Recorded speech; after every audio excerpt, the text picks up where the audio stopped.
Hello there, I'm Brit, broadcasting out of England. Welcome to my channel. And I've started doing some relationship videos only because I got inspired over the last couple of days.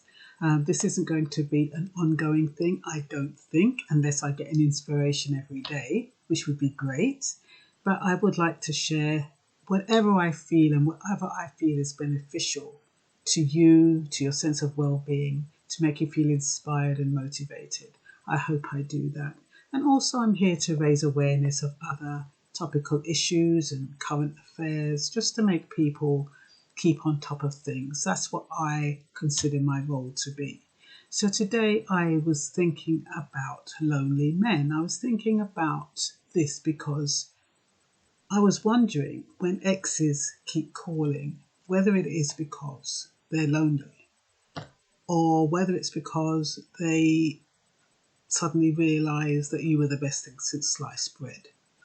I'm not quite sure why exes call, but anyway, I was wondering if it was because they're lonely. And so then it led me to, why are there so many lonely men when there are so many single women? And then I was thinking to myself that, when I was watching that video, my last video about men, that women don't understand them. And that in the, what do they call it when you show a video inside a video? Well, in the video that I was showing you, the first man said is that even when he goes home every night, he's lonely. So it made me think about men and being lonely. And I know a lot of men who are single. I don't know if they're lonely, they could be, but sometimes people evaluate other people's based on how they feel. Now, I love my own company. I like being on my own. I'm quite happy. I'm just as happy with company, but I don't think, touch wood, I've ever felt lonely. And I'm fortunate. I'm only saying that because if somebody's living on their own and you're not the type to feel lonely, you might not be able to identify with that individual who feels lonely. And you might be missing signs of depression, of isolation, of somebody withdrawing, somebody having mental issues. That's why I'm mentioning it. So, why are there so many lonely black men when there are so many single black women? Well, you've got a set of women who are very, very picky. And I don't think it's just black women. I mean, sometimes, I'm a lover of Love Island. The way these women, they pick everything. If the man comes in and have hair on his chest, or if he doesn't have beautiful white teeth, or if he's too short, or if he's too tall, or if he doesn't dress right, if he hasn't got the right shoes on. Lots of things go into giving a woman fanny flutters or creating that spark. You would not believe the dynamics that go into a relationship. A man, when he meets a woman, thinks it's just like that because he doesn't think about all of those little steps that women go through. They just see a woman, they like a woman, they talk to the woman, woof, done, over. With the woman, from the moment she sees that man walking over to her, she's already looked at him, scanned him from top to toe. She already wondered in her head all these questions. Is he working? Is he a slob? Is he a philanderer? Is he a user? Is he a sponger? What type of person is he? Don't look good. I don't like those shoes. I don't like them socks. And don't know how to dress. I wonder who's all dressing. I wonder how much pitney am I. All of that is going while you are walking towards her. And you're just walking quite innocent, quite oblivious. So when two people like that, in that kind of situation, two people meet, the man and the woman, and you happen to fulfill or say the right thing or look the right way and you've got that smart and snap. The two of you are on the same page. It's a miracle. I don't think people realise relationships are miracles. They're not things you take for granted. You don't just go into a relationship and take it for granted and assume, oh, this relationship is easy. Some people, they enter relationships, they have a good woman, an attractive woman, and they think, oh, I've got this one. I can get anyone. I can get any woman now. If I can get her, I can get anyone. And they don't appreciate that it's a miracle. When those two people connected and those two people got on, that was a miracle. And because it was taken for granted, for whatever reason, and it's gone, that is at the point when that individual, that man, is going to feel lonely. He's going to think back on those moments. He's going to think back on that woman and think, why did I do this? Why didn't I try harder? Why didn't I make an effort? And it's too late. She's now moved on. And even if she hasn't moved on, she's so hurt and in pain, she doesn't want to go there again. Hence, you end up meeting women who do not want to go again. They're mistrustful. They don't want to take the risk. So yeah, there's a lot of single women, but they don't want to risk a relationship. They don't want to risk being used or hurt or taken advantage of. So, I'm going back to the picky black woman. So he must have this, all the thoughts that she might be thinking as, she's thinking about a prospective mate. Must have a 9 to 5, must dress nice, smell good, be educated, must drive, be a self-sufficient or a homeowner. Don't want no young kids, non-smoker. He can have a drink but not drink too much. Is he a Christian? Is he God-fearing? Is he healthy? Can he do things? Is he monogamous? Does he have all his teeth? Does he have a pot belly? Does he have all his hair? Is he financially stable? Has he got a lot of debt? All of that criteria.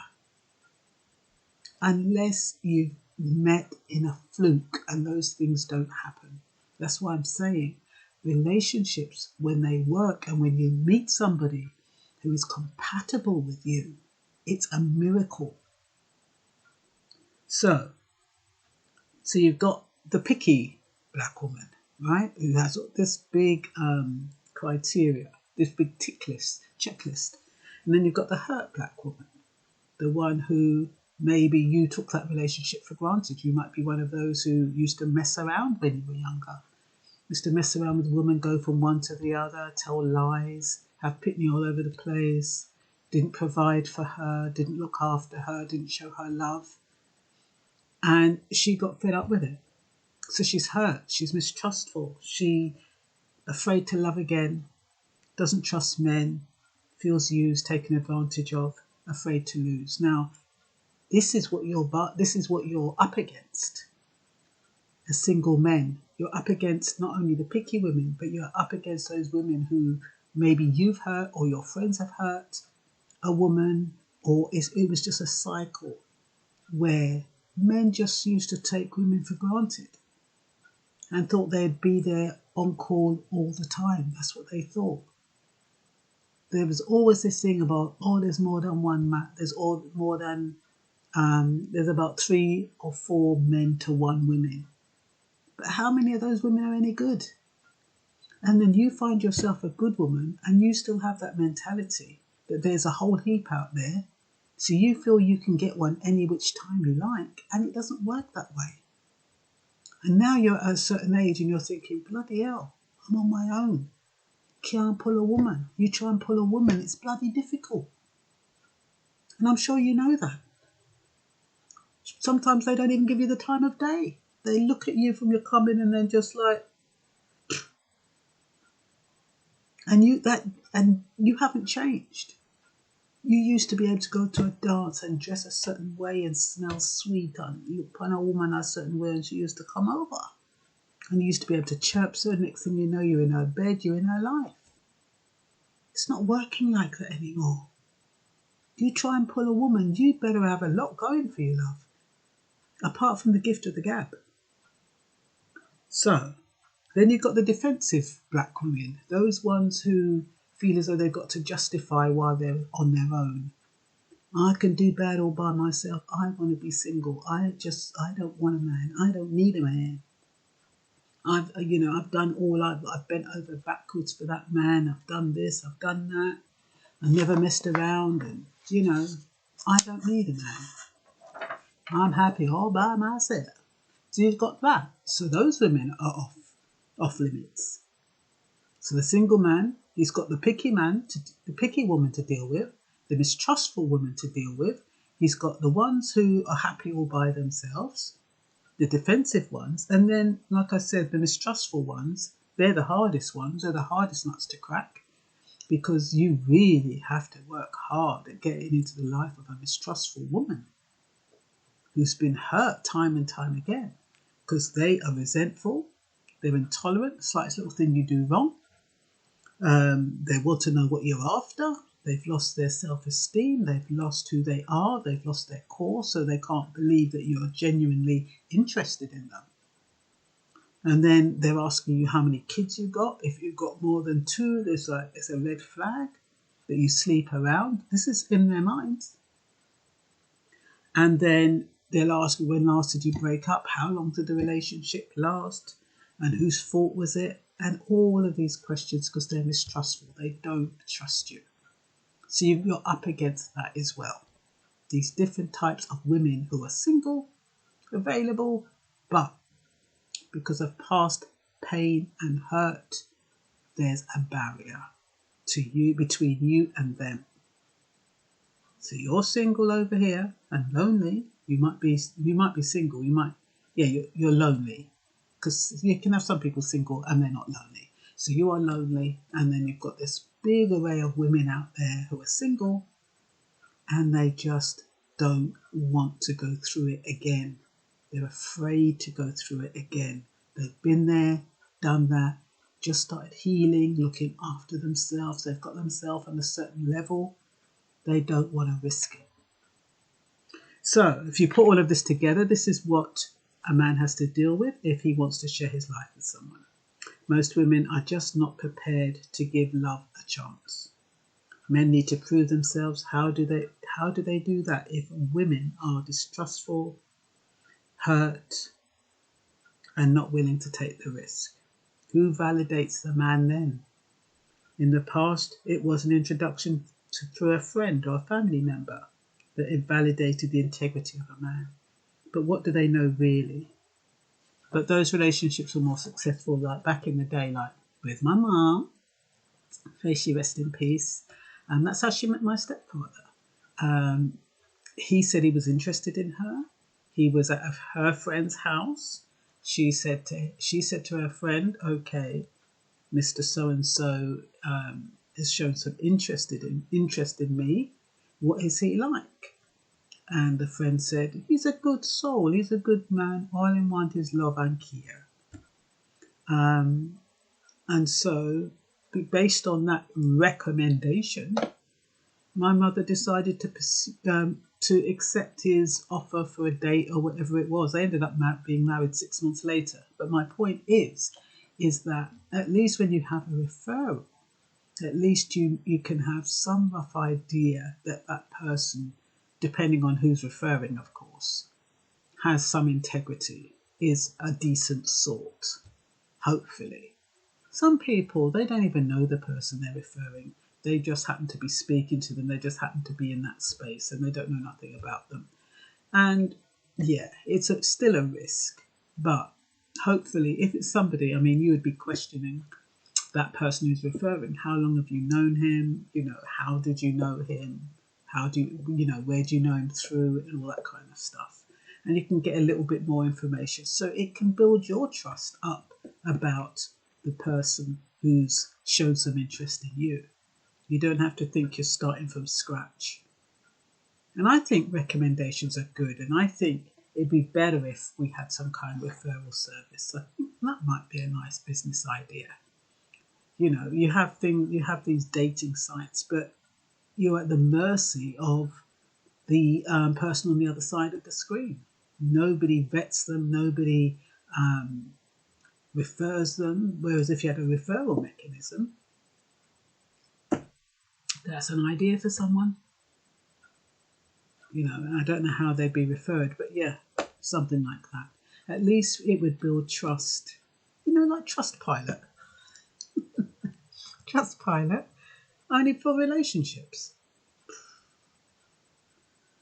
I hope you give me some money when you come out with this business idea, because I thought about it first. Okay. Anyway, let's see what we've got here. Anything else? So men have to be chosen for a relationship to last. That's the idea, because what happens is that men have traditionally wooed women, and women, they love women who are hard to get, so they have to work hard to get her, and you know, them chirps harder, and then they appreciate her more. The problem with when a man goes after a woman, he wants, but she doesn't really want him, and he's trying to fight and win her over, is that the slightest little indiscretion, she's off. She's not going to have no loyalty, because she never really liked him in the first place. He was the one who was pursuing her. So if she likes him, like if a woman is coming after you as a man, don't blow it off, love. Don't think, I don't want to look at her too picky, she's too short, she's too black, she's too fat, she's too white, I don't want a white woman, or whatever it is. When a woman chooses you, the relationship is more likely to last. You're more likely to be able to get away with a few indiscretions. The other way around, you're going to have to be working hard all the time. If you want to work hard all the time, and sometimes you can actually win that woman over time. So it's not that it's impossible, it's just that it's a bit harder. It's hard work. So what else have I got? The single man ends up feeling helpless, vulnerable, scared, lonely. It affects their self-esteem. They start wondering why I can't get a woman. It used to be so easy in the past. And I don't know, a lot of people scoff at Love Island. I love watching it because I love to see the dynamics, but that shows you women are no different from those women in Love Island, regardless of race. You know, those women, they see a man and they like him. And he seems to fulfill what their need, whatever they want. It's usually quite visual at first. And he might have a little chirps and pulls at it, and then next thing you know, I'm start kiss hunting. But what happens is that over a period of time, she realises that it's just an appearance. You know, his behaviour isn't quite right. He's saying the wrong things. He's putting her down. He's insulting her. And she then starts having second thoughts. Just as she's having second thoughts, a bombshell comes into the villa. Another man who looks just like her type. Now before, the guy who was putting her down and getting overconfident thought, oh yeah, I've got this in the bag. She likes me, therefore I'm cool. But she slipped up. So now, she is now looking at the new bombshell that comes in, and she starts thinking, well, I don't have to put up with this crap that he's giving me. I'm going to go with that one. And that's what women are like. They will put up with stuff that is not nice. They will tolerate, put it that way, they will tolerate your indiscretions if they haven't chosen you. And when somebody better comes along and approaches them, they're off. Whereas if they choose you and they want you, no matter who's out there, they won't be batting an eyelid and looking elsewhere. Not usually, unless you're a real naughty boy. So, you might be asking yourself, what am I doing wrong? Why I can't find a woman? You're not doing anything wrong. Society's changed, people's changed, people's needs have changed. So don't think you've done anything wrong. Don't think there's anything wrong with you. It's just a different ball game. And it's hard when you're such a nice guy and you're always getting friend zoned, because that's what happens with nice guys. They get friend zoned. And so there has to be a medium in between the nice guy and, I'm not going to say the bad boy, because it's not about that. There's something that is intangible that you cannot articulate that a man needs to have in order to capture a woman and keep her. But I don't know what that secret ingredient is. So, like I said, you're not doing anything wrong. Society has changed. Needs have changed. What makes someone happy is different. And what made someone happy in the past, there's lots of other ways to keep occupied. Most people, they're having pets. Have you noticed how many people are having pets? I mean, pets are taken over from human beings. And if it's not pets, it's machines. Whether it's the phone, whether it's the PlayStation, whatever it is. So when men are lonely, it makes them think about their exes, how they mess things up. Some try to touch base again, hoping to be just friends as a form of validation, but she's moved on.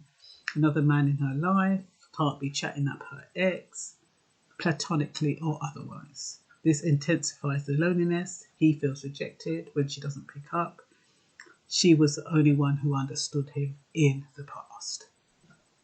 So nice guys get friend zoned and they don't know why. So some men are left feeling lonely. Loneliness is a state of mind. Society makes us feel as though we are lacking when we don't have a partner. It's not true. You're not lacking. It's just that society has changed. There's nothing wrong with you. As long as you can look after yourself, be self-sufficient, stop looking for somebody to look after you or, supplement you in some way, and accept your situation. When you stop looking and are happy on your own, you will meet that special person. I can assure you. And that's all for now. Bye-bye.